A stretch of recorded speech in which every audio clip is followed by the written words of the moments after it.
All right, 1 Corinthians chapter 14. I will say this for our special guest, because they haven't been with us, but we are in a verse-by-verse expository series through 1 Corinthians. And so what we're going to do is we're going to deal with chapter 14, and then we're going to take a little break, and I'm going to save the resurrection chapter for around Easter, and we'll finish up the book then. But nevertheless, we are in chapter 14. These three chapters, chapters 12, 13, and 14, go together, including chapter 13, which is the love chapter that most of us are aware of. And so we find ourselves in Paul's epistle where he's correcting the Corinthians concerning spiritual gifts, and more specifically, the gift of tongues. And so let's look today at the first 12 verses together. Okay, here's what Paul says. He says in verse 1, pursue love. By the way, in the Greek, that is a strong word for the word pursue. So go hard after it, okay? Yet earnestly desire, a little bit lesser word, spiritual gifts, but especially that you may prophesy. For the one who speaks in a tongue does not speak to people, but to God. For no one understands. But in his spirit he speaks mysteries. But the one who prophesies, speaks to people for edification, exhortation, and consolation. The one who speaks in a tongue edifies who? Himself. Okay?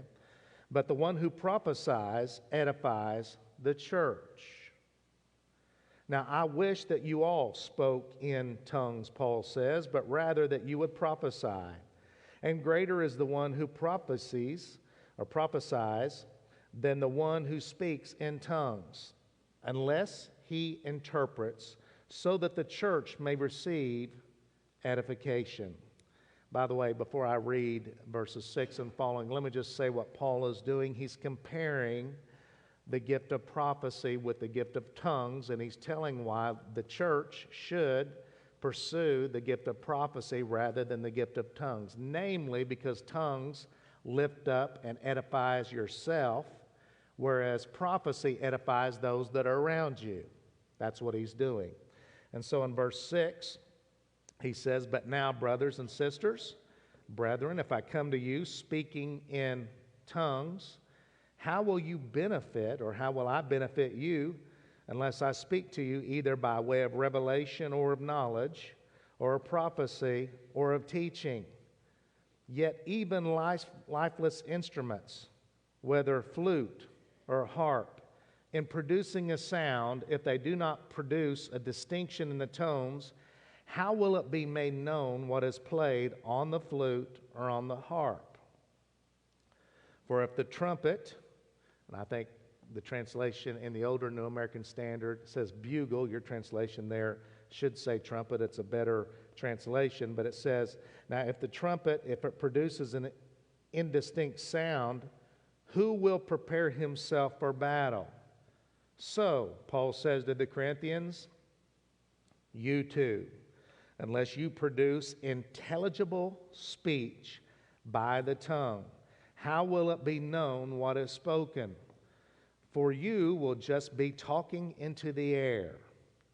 There are perhaps a great many kinds of languages in the world, Paul says. By the way, modern day linguists have told us there are over 5,000 languages being spoken across the face of the planet.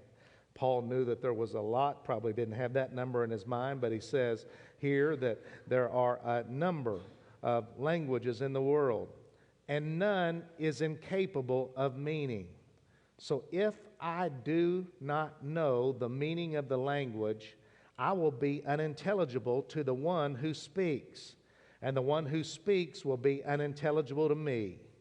So, verse 12, and he's driving the point home, you too, since you are eager to possess spiritual gifts. And oh, by the way, that's a criticism of the Corinthians. They were the ones that were eager to possess spiritual gifts. And Paul says, since you are ones that possess and seek to possess these spiritual gifts, he says this, strive to excel for what? The edification of the church. That's what this whole chapter is about, edifying the church. Well, one of the things that I've determined not to do as I prepare myself to preach through chapter 14 is go on a diatribe of why I don't personally speak in tongues or why we don't as a church speak in tongues. Frankly, I'm not going to answer questions that the congregation doesn't have, and I'm not going to start a fight where no war is necessary. So what I've done is I've decided to look at this chapter and ask God this pertinent question. God, how can this discussion with the Corinthians apply to our people? How can we apply this to our era in which we live in today, the 21st century church? And so I believe that God has given me not only the ability to understand what Paul is saying to the church, he's already told them that tongues are temporary, they're going to pass away. He's already told them that tongues are the least of the gifts, and he's already told them that not everybody is going to possess this gift. And yet, in light of that, the Corinthians were going hard after this gift. They were pursuing this gift tremendously for one reason and one reason only, namely because it put the possessor on the center stage. And that's what they wanted. They wanted to be on center stage. They wanted themselves and their gifts to be shown so that they might be and receive the glorification from the others in the congregation.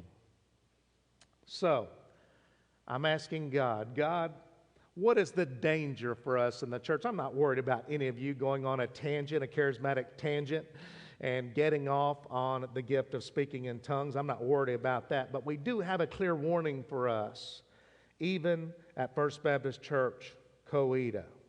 And so that is what I want to speak on today. It is a fact that the majority of churches like ourselves are either flatlined or they're on the decline. 98% of churches are flatlined or on the decline. Now, I say we're in that number. There's a sense in which we're certainly not on the decline. We're holding the fort, or we're in the 2% that are actually growing. So 98% of our churches are flatlined, or they're on the decline, or 2% of our churches are actually growing. That doesn't sound like many, but that is the fact. That is a fact.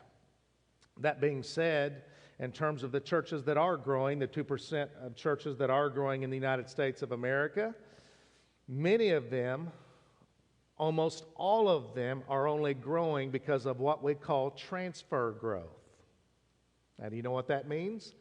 That means that out of the 2% of churches that are actually adding members, the only reason they're adding members is not because they're evangelizing, not because they're leading people to Christ and then incorporating them into the body in which they serve, but they are increasing only because they are swapping sheep with other churches in the community. Does that make sense? So transfer growth. Church split happens at Church ABC down the road.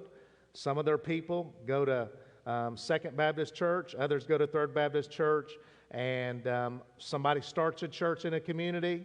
That church is new, that church is hip, that church has no baggage, and they've pressed all the right buttons and pulled all the right levers, and they appeal to perhaps a younger audience and that kind of thing. And so many people with families join that church, this, that, and the other. But that's what we call transfer growth. People are just changing churches and going to particular churches. And again, the churches that are growing primarily are growing because of swapping sheep.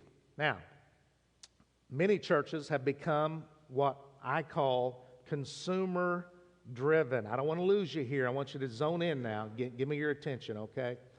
Many churches have become what I call consumer-driven in the sense that the worshiper, the person who comes, is viewed as a commodity and appealed to as a consumer of religious goods.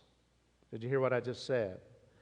And so let me say that again. Many churches have become consumer-driven in the sense that the worshiper is viewed as a commodity and appealed to as a consumer of religious goods. Now, I want you to know that is totally the opposite of what we find in the New Testament. In the book of Acts, you have the birth of the church. And you see God adding to the church daily such as should be saved, the Bible says. You've got 3,000 converted. You've got 5,000 converted. You've got the day of Pentecost, and the church explodes. The consumer of the early church was the lost person that found Jesus. The commodity in the early church was Jesus. But let me tell you how modern day thinking in terms of church growth now is. The consumer is a person who's looking to go to a church, and the commodity in the modern day church is not Jesus necessarily. The commodity is the person that they're trying to reach out to and trying to grasp and trying to get to come to their church. And so churches today are doing things like talking to different groups that will offer you different services, and you can get these groups to come in, and they will look at your church. They'll look at the preaching, they'll look at the music, they'll look at the facilities and everything else, and these particular groups will, for a fund, by the way, not a large, not a insignificant amount, by the way. It's a very large fee to get these groups to come in. But what they'll do is they'll look at your church, and then they will tell you what you need to change in order to appeal to the consumers out there, those that are looking for a church. And so those groups do exist, and I do know of churches that are reaching out and saying, hey, come in, tell us what we need to do, and these are the things that they will do. They'll come in and they'll say, well, the first thing you need to do if you're going to appeal and grow your church to a younger audience is that you need to update your facilities. So you need to make sure that when people come into your church, they're not stepping back into what they believe is the 1950s. Of course, things need to be clean, especially in the nursery and areas like that. But you need to, number one, update your facilities. Number two, if you're going to appeal to the consumer out there, you need to shorten your services. Make sure that your services are not only out and finished by noon, straight up, but make sure they're only about an hour long. You need to update your facilities. You need to shorten your services. And not only that, since we're talking about services, you need to make sure people have a lot of options. And so if you can offer them a Saturday night, 3 services on Sunday morning and a Sunday night, and give them a lot of options, then that will help as well. Also, they'll say in terms of music, they'll study your music, and they'll tell those that are in charge of selecting music, make sure that your music and lyrics are geared to a certain demographic. Generally, churches grow by young families, so they'll say make sure you gear your music towards that particular demographic. And so they'll say things like you don't need to play and do hymns, or you need to provide a contemporary service or something of that nature. Again, the whole point is so that you might appeal to the masses. Pulpits are no longer pulpits, but basically they're turned into a stage, and I mean that in every sense of the word. Sanctuaries are transformed into auditoriums. Lights are turned down. Sometimes there are lasers and smoke machines and everything else, whereas this area is no longer a pulpit, a place of where we lead worship in terms of singing and also the proclamation of the word, but this becomes a stage and everything becomes entertainment driven. Keep it short, keep it pithy, keep it entertaining, and by all means, if you're going to preach, if you preach at all, make sure that your sermons are positive. Make sure that they're short. And make sure that they're aimed at felt needs in your congregation or in your audience. And by the way, if you do these things plus a number of other things, then indeed your church will grow. And that's the way that you grow your church. That's what we are told in the modern day era. And I might just say that so many churches around us are going these routes. Now listen, I don't want to be misunderstood. There's nothing wrong with much of what I just shared with you. And your pastor's at the forefront of making sure that our facilities are top notch and things of that nature. So don't misunderstand me. It's not that everything that has been suggested is wrong. It's just the fact that the emphasis is put on these things rather than what the New Testament and what the early church put emphasis on and where and how they called people to come to Christ and how they saw a increase in terms of numbers in their churches. Now, I think I've been about as clear as muddy water when I say that.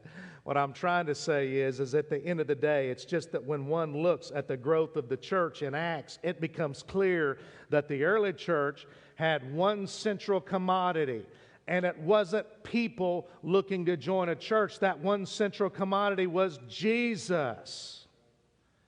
They majored on Him, His message, and His kingdom.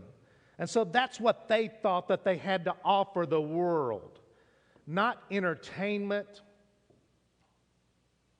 not great facilities, not safety, not security, not convenience. For the early church, they said, we've got something much better than all those things. We've got Jesus. And when you look at the early church, the book of Acts, you see them growing. Not because of all of these things that have been suggested for us, but they're growing because of evangelism, the message of Jesus. They're growing because of discipleship. They teach about Jesus. They're growing because of worship. They gather together because of Jesus. It's all about Jesus.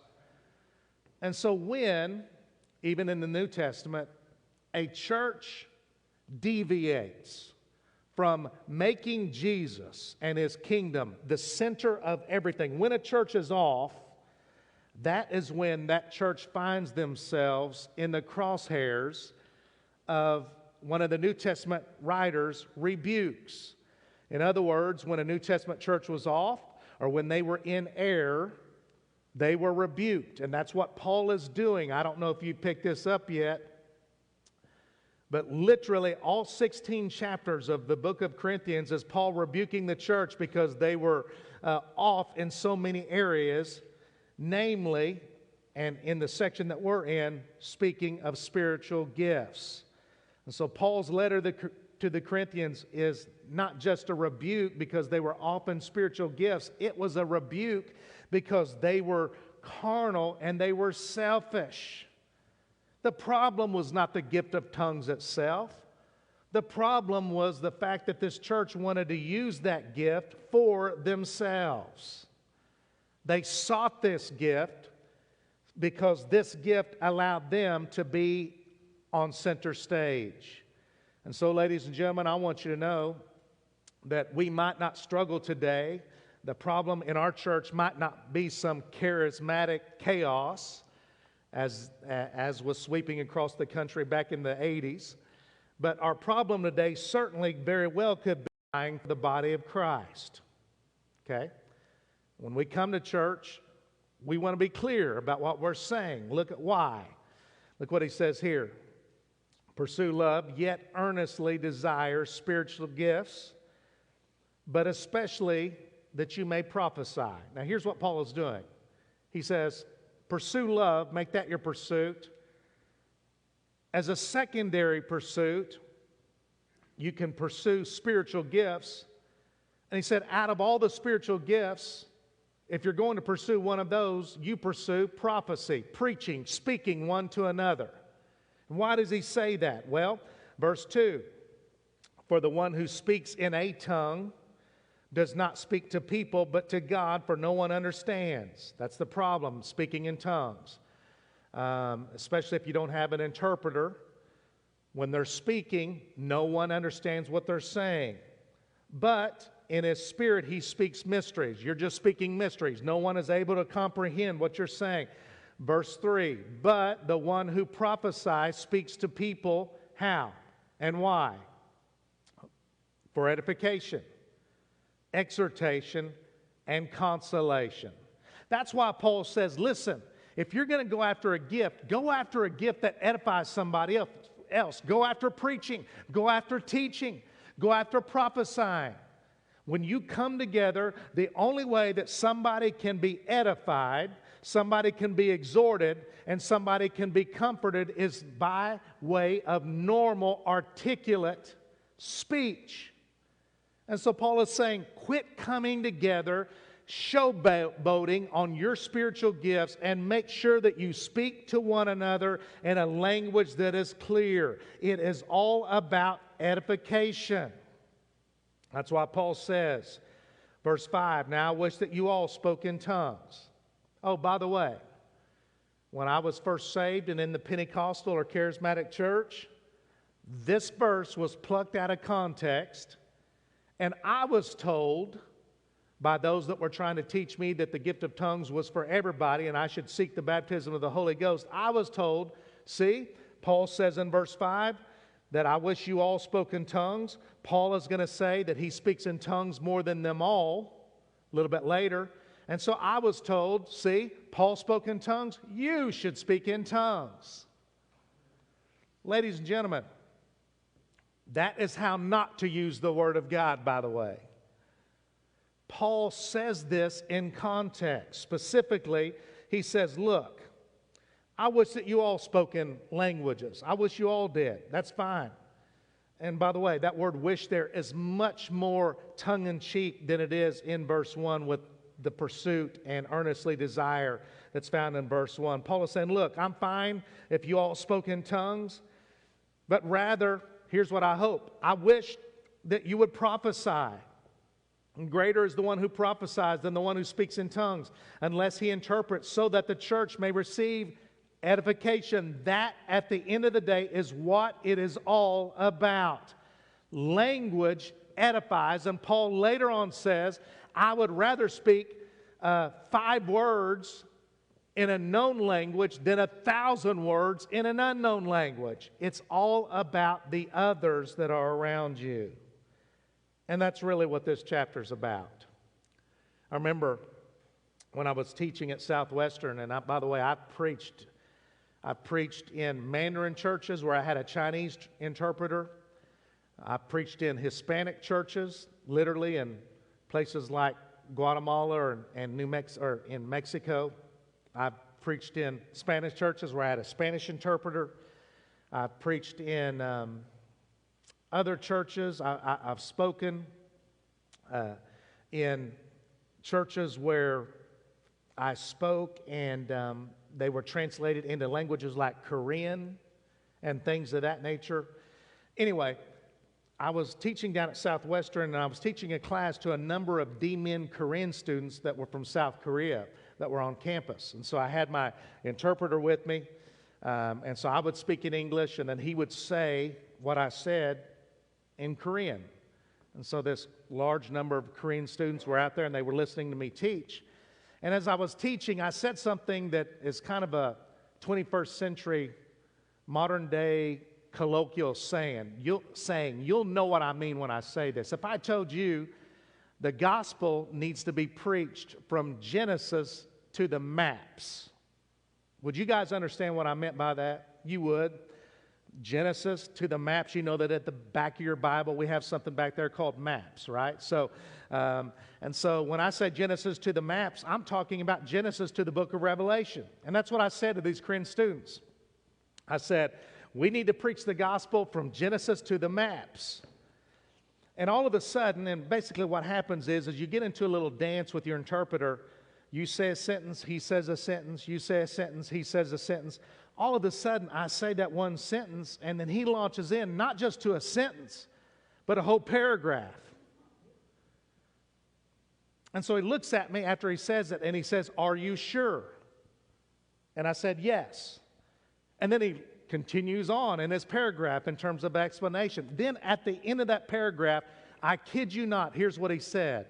In Korean, he was saying, blah, blah, blah, blah, blah, blah, blah. Then he said, Dallas Mavericks. So, what happened? I said we need to preach from Genesis to the maps. He thought I said we need to preach from Genesis to the Mavs, the Dallas Mavericks. And so he's explaining to them, I have no idea what they received that day but he's explaining to them about how we need to preach to the Dallas Mavericks the gospel. Probably the gospel does need to be preached to the Dallas Mavericks. There's no doubt about that. But the point is that Paul is saying if you're going to speak and if you're going to seek something within the church, make sure that you seek a gift that is intelligible and understandable in the ears of the people, namely so that they can be edified. It's not about you, Corinthians. It's about others. That's what Paul is saying. And so he says, make sure that you speak in a way that edifies, challenges, and comforts those that are around you. That's the problem, Corinth. Let me grab you by your lapel. Let me pull you in. It's not tongues. It's the way you're using and misusing the gift for yourself. And we've got to be careful when it comes to preaching or teaching or singing or serving that at the end of the day, our commodity, what we're giving to the community is Jesus Christ in Him in all of His glory. It's not about us. Rick Warren was right in 40 Days of Purpose. In the first line in the book, he wrote, it's not about you. And he's exactly right. And Paul is saying your problem is when you're speaking in tongues, nobody understands you. They think that you're babbling. They even think that you might be inebriated, like they did on the day of Pentecost, or out of your mind. He goes on, and by the way, every good preacher has examples. Look what he says in verse 6.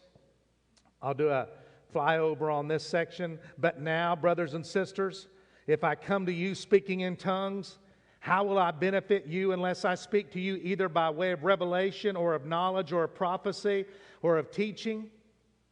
If I come to you speaking in tongues, you're not going to receive what I'm saying. Yet even lifeless instruments, whether flute or harp, in producing a sound, if they do not produce a distinction in the tones, how will it be known what is played on the flute or on the harp? It won't. For if the trumpet produces an indistinct sound, who will prepare himself for battle?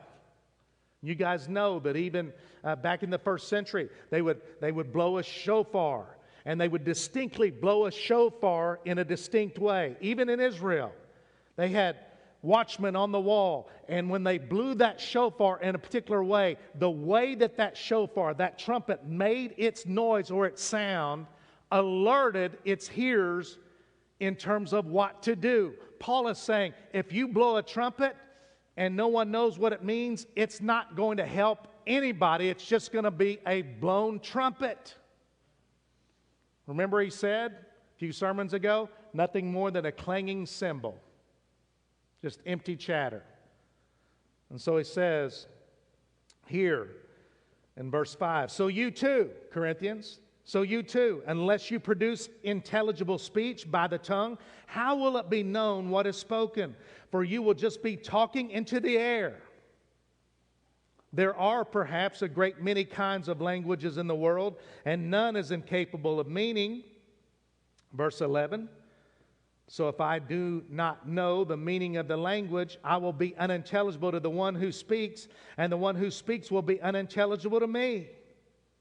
Paul uses the term barbarian in this chapter. By the way, that's and people make fun of me because I'm so nerdy. That's an onomatopoetic word. It's an onomatopoeia, which means it sounds like what it is.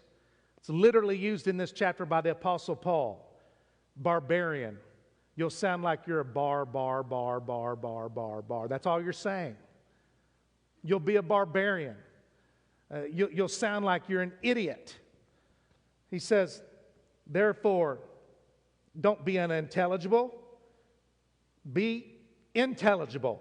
Verse 12. So you too, since you are eager to possess spiritual gifts, you Corinthians, you're so about wanting spiritual gifts. He says, here's what you need to pursue. Strive to excel for the edification of the church.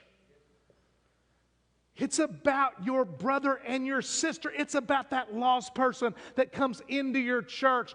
Give them the gospel in clarity. That's what Paul is saying. It's so true today that one of the areas we lack in and we need to excel in is the area of edification.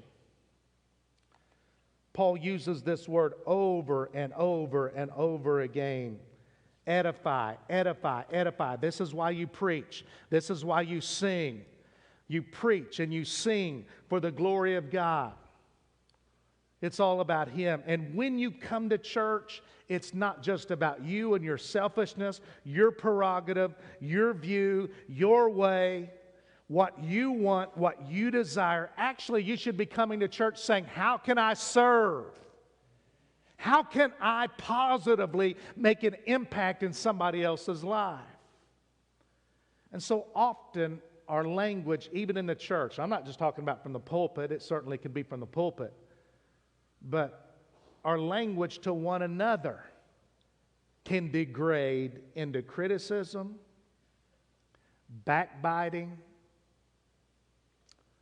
We can allow our language to degrade into selfish gossip, unedifying. We don't build one another up like Barabbas, or like Barnabas, rather, the son of consolation. We're not Barnabases. We're not building others up, but we just are cutting one another down.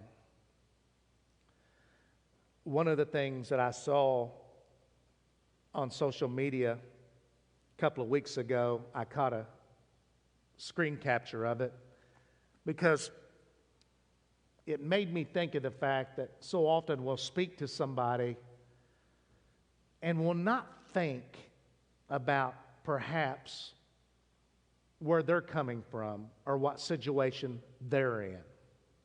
Okay? So one of my deacons said to me the other night in a deacons meeting, and he was right on target. He said, we are so short on grace. And he's right.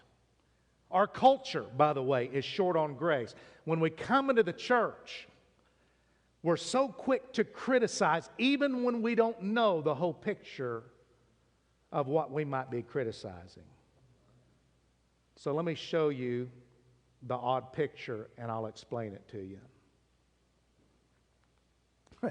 I know it looks like a children's drawing, but you see the man has a boulder on his back, and you see there's a snake that has access to the woman's arm. This is called seeing with the heart. The man doesn't know that there's a snake underneath. The woman doesn't know that there's a stone crushing the man. The woman thinks, I'm going to fall, and I can't climb because the snake is going to bite me. Why can't the man use a little more strength and pull me up? Hear the criticism? Why is she criticizing like that? she doesn't have the full picture. The man thinks, I'm in so much pain, yet I'm still pulling you as much as I can. Why don't you try and climb a little harder? And why is he saying that? He can't see the snake. The moral of this picture is this: you can't see the pressure the other person is under, and the other person can't see the pain you're in. Now, ladies and gentlemen, look up here.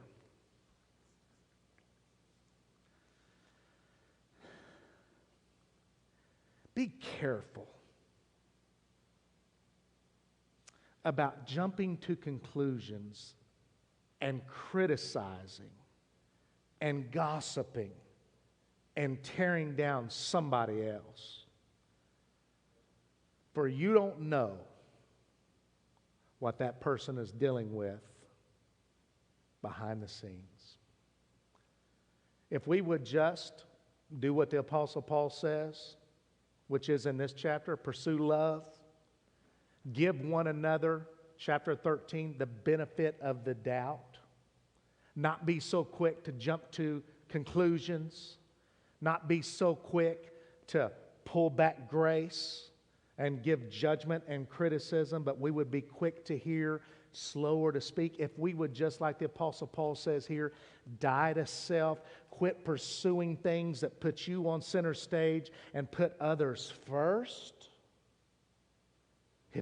If we would do this, begin to love others and seek to just edify and build up others, even if you don't feel like they're pulling their weight, if we would just seek to edify, giving them the benefit of the doubt and become Barnabases and be sons of consolation, I want you to know that would transform our church.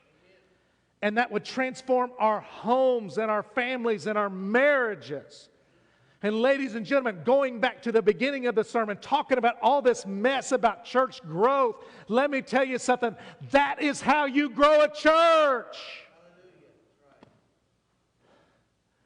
If we would just love one another, people would drive from Muskogee. They would drive from Tulsa. They would drive from long distances. There'll be a church that thrives to be alive with grace. That's what Paul is saying to us in this chapter. Am I worried about a charismatic, chaotic explosion in our church? No. But I am worried and concerned about selfishness, not only in your life, but in my life. And I'm worried about not being an informed communicator that seeks with all of you, and especially with my sweet family, to be a man that seeks to edify rather than to use my words to tear somebody else down. That's what it's about today.